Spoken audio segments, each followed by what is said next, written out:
Enes Kanter is the most recent former NBA pro to announce that he will be enlisting in the women's WNBA draft. Now, there's a lot to dissect here, and this is a very controversial topic, and I know I will be siding perhaps the more controversial, the more polarizing.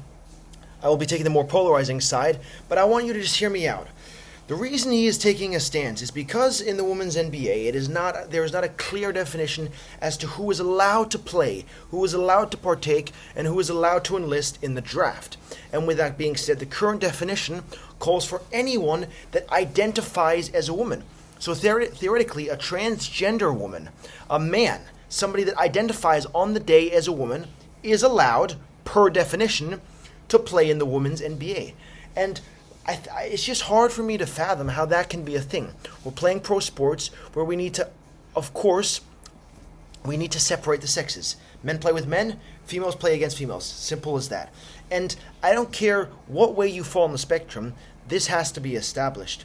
And people have long called for this, and I think we need to address the pressing issue, which is provide more certainty for everyone that there's no clarification issues.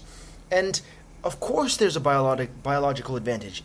If you're a man and decide to turn into a woman and then play in the women's NBA, of course you're going to have a more physical edge to the game. You're going to have a size advantage. You're just going to have all around a more complete frame.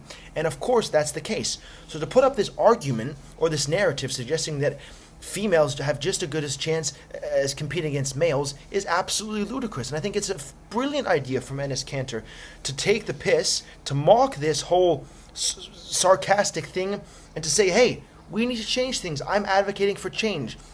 And the commissioner of the women's NBA needs to come forward, or as collectively they need to come forward and implement a rule that states, hey, only females can compete against females. Only females that have been born as females can compete against females. Otherwise, what's the point, right? We already have issues in swimming. We already have issues in wrestling where people have been disqualified, but where people have also had the competitive advantage because they've competed as a transgender woman. And that is just not fair in modern day sport.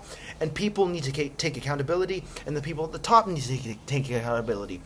And people like fans like myself, who are just mere fans, who enjoy watching the sport, don't want to see the sport that we love, the sport that we grew up with, disrupted or changed, right? We deserve to be heard as well. So I think let's collectively be unified in taking our stance against this and support anything that kind of lays it clear out that females compete against females, men compete against men. End of story.